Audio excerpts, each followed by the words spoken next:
The United States is significantly increasing its military presence in West Asia, as President Donald Trump weighs his options against Iran. This development comes amid heightened regional tensions, warnings from Tehran, and growing concern that the Middle East may be approaching another major conflict. I'm going to break down what's happening, why it matters, what options are on the table, and whether the world is heading toward another war, a last-minute diplomatic deal. The center of this escalation is the USS Abraham Lincoln carrier strike group, which has now entered the region.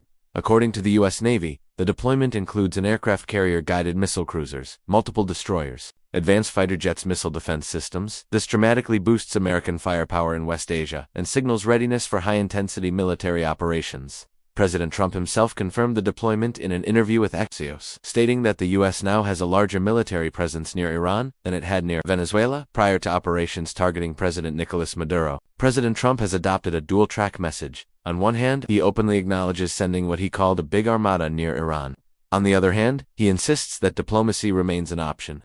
Trump told Axios that he believes Iran may genuinely want to negotiate, but only under very strict conditions. However, he refused to disclose what military options were presented to him, which option he personally prefers. Whether a strike is imminent, according to U.S. officials cited in multiple reports, any potential deal with Iran would demand removal of all enriched uranium from Iran, a complete ban on independent uranium enrichment limits on long-range missile stockpiles, a change in Iran's regional proxy strategy, including Hezbollah and allied militias. These demands go far beyond the original Iran nuclear deal and would represent a fundamental shift in Iran's defense and foreign policy. At the same time, reports suggest the U.S. is actively weighing precision strikes. A Gulf official familiar with the discussions told media outlets that the strikes could target high-value Iranian officials, including commanders accused of directing crackdowns against protesters, and could happen as early as this week. These would not be large-scale invasions, but carefully calibrated military actions meant to send a message. Interestingly, key U.S. allies in the region are urging restraint.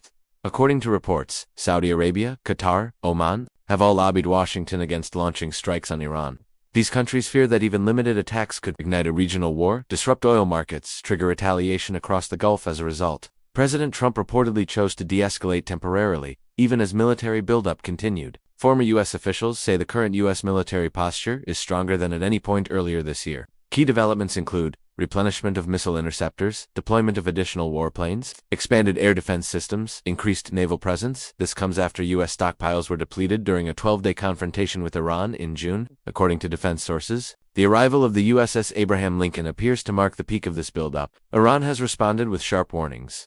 Tehran has stated that any attack will be met with a resounding response. U.S. bases and allies in the region would be at risk. Iranian leadership insists that military pressure will not force surrender and that retaliation would be swift and regional. Hezbollah leader Naim Qassem escalated rhetoric further. He warned that any war on Iran would ignite the entire region. An assassination of Iran's supreme leader would be an assassination of regional stability. He said Hezbollah considers such threats to be directed at them as well, raising fears of a multi-front conflict involving Lebanon, Israel, Syria, and beyond. According to the New York Times, U.S. intelligence assessments indicate Iran's government is weaker than at any point since the 1979 revolution. Widespread protests, economic collapse, internal dissent, these factors have significantly undermined Tehran's grip on power, making the current moment especially volatile. Some analysts believe Washington sees this as a window of opportunity. According to the New York Times, U.S. intelligence assessments indicate Iran's government is weaker than at any point since the 1979 revolution. Widespread protests, economic collapse, internal dissent, these factors have significantly undermined Tehran's grip on power, making the current moment especially volatile. Some analysts believe Washington sees this as a window of opportunity. So where does this leave us?